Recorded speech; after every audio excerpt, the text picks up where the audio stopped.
Hello everyone, here Cherapunji trip for part 3. এই কেইখন দোকান হল মানে 7 সিস্টাৰ ফলছৰ কাষতে আছে কেইখন দোকান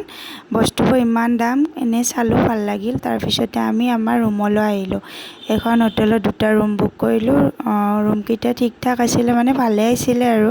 কিন্তু ৰেন্ট বহুত এটা দিটা আমাৰ 2500 টকাকৈ লৈছে তাৰ পিছতে গুণম অকনমান ৰেষ্ট লৈ ৰাতি এনে হোটেলৰ পৰিবেশৰ মানে কি বাহিৰলৈ ওলাই আহিলো চাওকচোন হোটেলৰ পৰিবেশটো খুবেই শান্ত আৰু একেবাৰে ধুনীয়া বহুত ভাল লাগিছে হোটেলখনত থাকি তাৰ পিছতে এনেদৰে থাকি ৰাতিৰ আহাৰ খাই শুই গলো এয়া চাওক এয়া ৰাতিপুৱাৰ পৰিবেশ ধাৰাসাৰ বৰষুণ আমি ওলাব লাগিছিল ৰাতিপুৱা কিন্তু আমি নোৱাৰি 9:30 মান বজাতে ওলালো আৰু এয়া চাওকচোন চাৰিওফালে কুঁৱলী দি ঢাকি ধৰিছে একেবাৰে আমি বহুত বস্তুৱে দেখা নাপালো এই কুঁৱলীৰ কাৰণে আহি ৰাস্তাত এইটো সৰু ফলছ এটা দেখা পালো ইমান ভাল লাগিলে ইয়াতে আমি কেইখনমান ফটো তুলিলো সঁচাকৈ প্ৰকৃতি ইমানে মনোমোহা নহয়নে ভালে লাগিছে দেখি তাৰ পিছতে ইয়াত ফটো কেইখনমান উঠি আমি এটা কেবৰ সন্ধান পালো এই কেবটোলৈ মানে দুৱাৰমুখৰ পৰা অলমোষ্ট 4 কিলোমিটাৰ মান হ'ব কেবটোৰ কাষলৈকে কিন্তু ৰাস্তাটো ওখ চাপৰ নাছিলে সমান লেভেলৰ আছিল সেইকাৰণে আমি ইমান কষ্ট পোৱা নাই গুণো ধুনীয়াকৈ খোজকাঢ়ি গৈ আছে এই কেবটো যাওঁতে ৰাস্তাতে আৰু পৰিৱেশটো যে ইমানে ভাল লাগিছে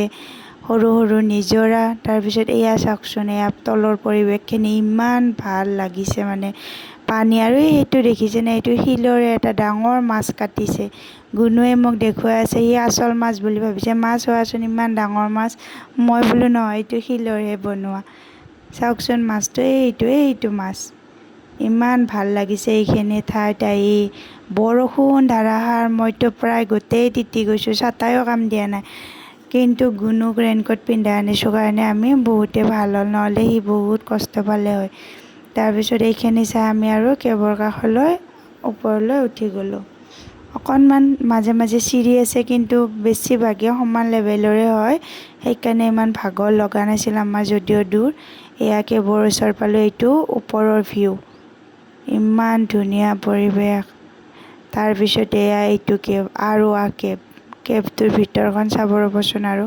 এই কেবটো চাগে বনাইছে ভিতৰত লাইটৰো ব্যৱস্থা আছে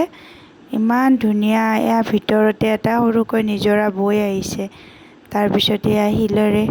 চাৰিওপিনে আৱৰা কিন্তু ভিতৰত লাইট আছে সেইকাৰণে ভয় লগা নাই প্ৰথমে মোৰ বহুত ভয় লাগিছিল সোমাব তাৰপিছত যেতিয়া লাইটৰ পোহৰ দেখিছোঁ ভয় লগা নাছিল আৰু বহুত মানুহ গৈছে চাবলৈ এয়া আমি এনেদৰে ভিতৰত সোমালোঁ আৰু একেবাৰে লাষ্টলৈ গোটেইখিনি গুহাটো চালোঁ সোমাই ভাল লাগিছে আৰু কিবা পৰিৱেশটো ওলাবই মন যোৱা নাই চাৰিওপিনে শিল পানী ইমান ভাল লাগিছে যান্ত্ৰিকতাৰ পৰা কেতিয়াবা এনেদৰে প্ৰকৃতিৰ মাজত থাকিও কিমান ভাল লাগে মই মাত্ৰ মোৰ স্মৃতি হিচাপে এই ভিডিঅ'টো বনালোঁ অলপমান দীঘল হ'ব আপোনালোকে চাব বুলি আশা কৰিলোঁ কিয়নো 1 মিনিটত গোটেইখিনি দেখুওৱা সম্ভৱ নহয় এয়া আমি গুণু আৰু মই এনেদৰে গুহাটোৰ ভিতৰত গৈছোঁ গুণুৱে যে ইমান ফূৰ্তি পাইছে এয়া চাওকচোন ইমান পিছল শিলবোৰ তাক একদম ভালকৈ ধৰি লৈছোঁ মই এৰি দেউতাকে এৰি মই এনেদৰে তাক হাত এৰি দিয়া নাই তাৰপিছতে এয়া গুহাৰ ভিতৰলৈ সোমাই গৈছোঁ গোটেই গুহাটোৱে চাইছোঁ একেবাৰে লাষ্টলৈ ইয়াৰে মই বোলো পানীখিনি চুই চাওঁ ইমান ঠাণ্ডা পানী ইমান ভাল লাগিছে চুই কিনে তাৰপিছত এয়া দুটামান শিলো উঠালোঁ তাৰপিছত গুণুৱে আহে লাৰিব তাক নিদিলোঁ দিয়ক ভয় লাগে তাৰপিছত অকণমান এনেদৰে শিল এটাত বহি ল'লোঁ আৰু এয়া এইখিনি গুহাটোৰ লাষ্ট এয়া আৰু কেবটোত কোন গৈছে কমেণ্ট কৰিবচোন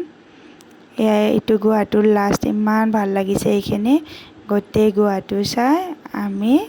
আৰু ৰিটাৰ্ণ হ'লোঁ মানে গুহাটোৰ পিছপিনেদি ওলাব নোৱাৰে আৰু যিফালেৰে আহিছোঁ এইফালেৰে আমি ওলাই যাব লাগিব গুণু আৰু মই বহি আছোঁ আজিলৈ আহিছোঁ আৰু আগলৈ দি আছোঁ